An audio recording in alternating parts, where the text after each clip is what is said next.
don't force yourself. If you have to force out a fart, it's probably Hello, fellow doodlers. If you're an oldie but a goodie, welcome back. And if you're a first-time cutie, welcome. Being here means you love art and yappuccinos, to which I'd say you're in the right place. Today we are talking about an art piece I dub as an Aquaman. Not the Aquaman, but an Aquaman, because it's essentially a drawing of a man that's basically all blue, and could probably be a part of the Avatar cast. Not the one with the airbenders, but the one with the blue people. An important distinction. And if you haven't watched both of them, then that's your homework for the week. I'm being really serious right now. But anyways, today's art journey can only be described with one word. Tumultuous. Because it gets real ugly before it starts looking like something that won't violate your eyes. It's the classic tale of the ugly duckling, so make sure you stick around till the end to see the full glow up. The end result really took me by surprise, in a good way, and I'm curious to know if you think the same. First, I was drawing a reference from my dearest friend, Pinterest, just for some, regular old art practice to make sure I don't get rusty. But then I thought, what if I did something fun with this? What if I, dare I say it, made it colorful? Or what if I made it monochrome, but in my favorite color, blue? Growing up, I always thought blue being my favorite color was super basic of me. But as I got older, and wiser as I'd like to think, I realized that the best way to live is to live my truth. The truth being, I love blue. And so I proceeded to render a man completely in blue. Well, kinda. You'll see. And where, you may ask, do I look for inspiration? Ding ding ding, Pinterest, 1 point for Hufflepuff. When I thought of blue, my mind immediately thought of the sea and the ocean and just bodies of water in general. And so, I came upon a series of images that revolved around submerged people being surrounded by fish. I loved the idea and thought it might be fun to do my own version of this concept based on the reference I was already drawing. I particularly loved this specific image because there was an almost ethereal quality to everything from the fish to the way the artist used the orange to make it look like the boy's hair was glowing. Usually fish give me more of a negative connotation in my brain when I think about them because I think of the fish in the supermarkets with unblinking eyes staring back at you. But here the fish look almost divine and honestly kinda cute. After being sufficiently inspired, I started defining more of the details and feelings I wanted to capture. So, 3 things. Number 1, I wanted my art to give ethereal. Number 2, I wanted lots of fishies surrounding my ethereal Aquaman. And number 3, I wanted everything to be mostly blue but with touches of orange and yellow. Then I started the fun part, aka turning my art ugly and then rendering until it looks pretty. Okay, so I said fun, but I actually kinda dreaded it because at this point, half of my brain was like, okay, we are done, it looks finished. Because I tend to experience this phenomenon where I have trouble working on the same piece of art for a long period of time. If I could finish it within the hour, that would be the most ideal. Something about my eyes getting tired and my brain seeking new creative stimulation made me uncertain about venturing into this new concept on top of what I already drew, because half of me wanted to start anew. Has anybody else ever felt this way? And is this technically considered artsy commitment issues? I can't be the only one who feels this way, right? Be honest here, people. So, contrary to all the voices in my head, I ventured forth, because what's the worst that could happen? Famous last words. When I first started rendering in blue, I completely regretted my decision. Instead of personifying an ethereal under-the-sea man, I think I ended up personifying regret, because he was looking not cute at all. It didn't inspire the desire to keep going, but then I remembered that I needed to trust the process. I needed to just keep swimming, And then when I started to blend in all the values I blocked out, that's when I started getting more confidence in seeing the end result I initially imagined. Like, look at that. It's finally starting to look like a human being. That's blue and still kind of scary looking, but at least it looks like a person. This was the turning point that inspired me to keep going. I think the hardest part about completing the drawing was not being able to finish in one sitting. There were pockets of productivity and free time that I really needed to seize in order to finish this piece. What that meant was that I could never guarantee my mood or level of inspiration on that day or that time of day even. Monday me is very different from Friday me, and some days you'll just feel crusty and rusty for no apparent reason. And so some days I'll pick up from where I started and feel like I need to start everything all over again. And then other days I'll be rendering and feel like this is going to be my best work. On my low days, I live by a single motto: don't force yourself. Because when it comes to creative projects and works, I think this funny quote that I once heard is really applicable. If you have to force out a fart, it's probably So get up, give yourself a break, drink some water, because sometimes all I really needed was more hydration, and try again later. One of my many mottos that I live by. Going back to the artwork, it's really starting to look like a little handsome guy. We love some good old eye candy out here. The power of blending can never be underestimated, because what do you mean that my drawing went from this to this?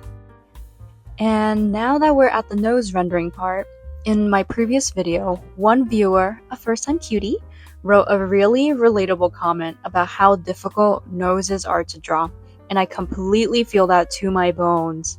The number of times that I went back in to reshape and define the nose, if I got a nickel for every time I needed to do that, I'd probably have at least 5 nickels, which is not that many, but enough to make me question what the heck I'm doing.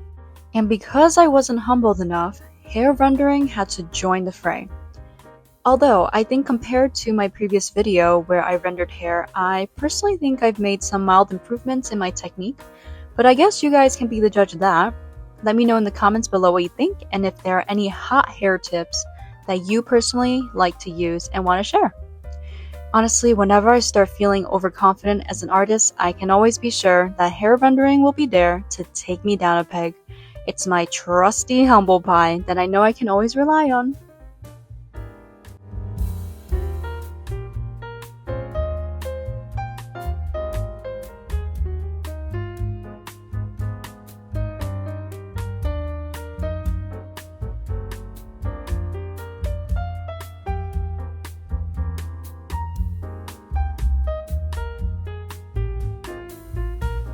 I ended up choosing a minty blue color with undertones of green as my highlight because I felt it was a nice contrast with the pale mid-blue of the rest of the drawing.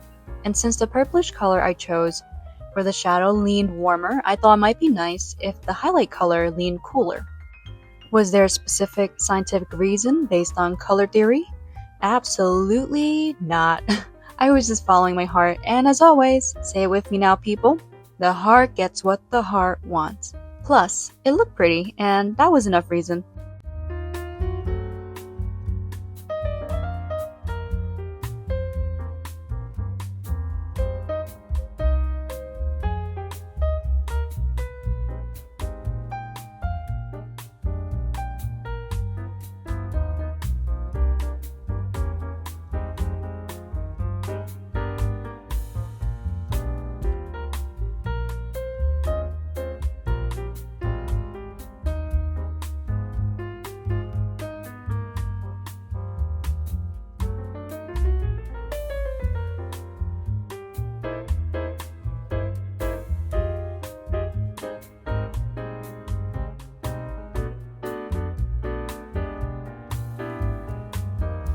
Following my initial concept of wanting Aquaman hair to look like he is submerged in water, I thought of adding a layer of lines and shapes to make it appear as if the foamy texture of the water surface is casting certain shadows and light across his body.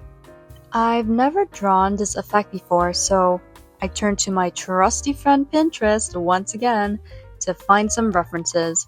I really love these examples of the ocean surface reflecting light onto a submerged person, and they helped me solidify this vague idea I had in my head.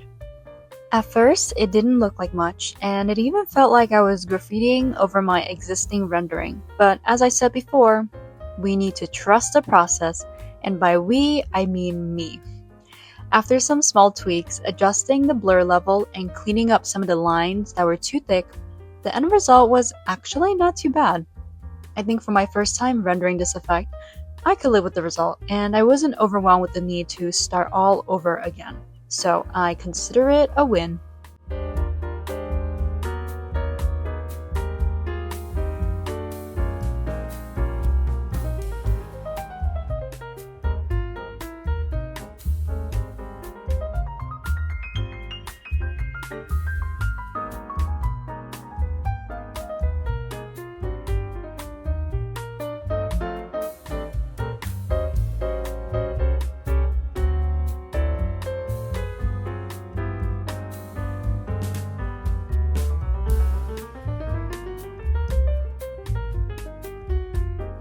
Now we're at probably my favorite part of this entire rendering journey, drawing the little fishies.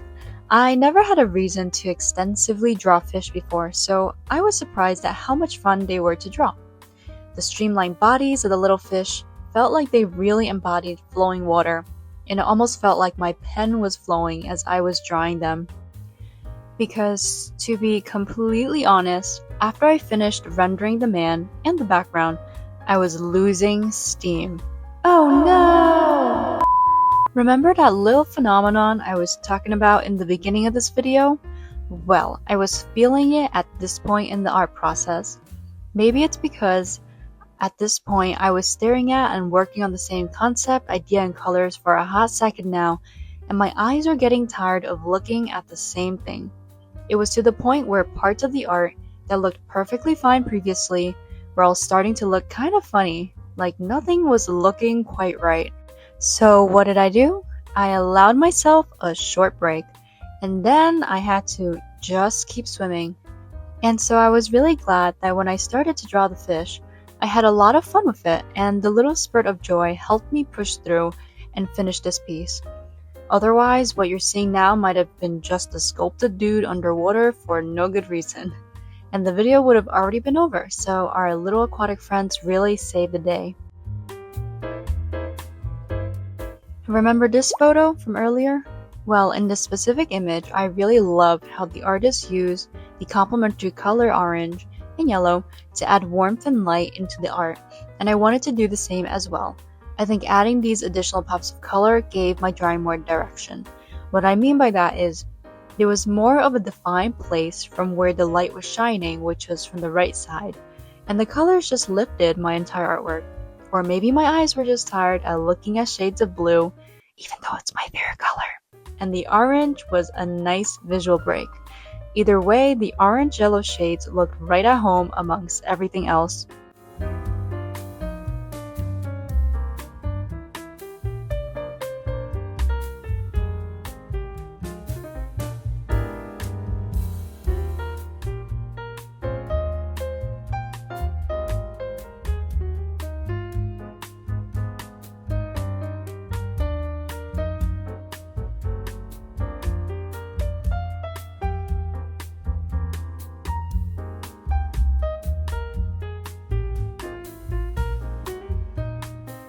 Then I thought, how should I add a divine or ethereal quality to the art? And so, inspired by all those handy-dandy Pinterest reference images, my brain came upon the idea of making the fish look like they were glowing, because the average fish, unfortunately, doesn't shine bright like a diamond. Cue Rihanna in the background. And I thought adding a touch of the fantastical would give just the mood I was looking for. And I would do that by adding some of the warm tones from our little aquatic friends onto the man's skin, almost like they were little fish lamps swimming around him, and they were casting their shine bright like a diamond energy onto him.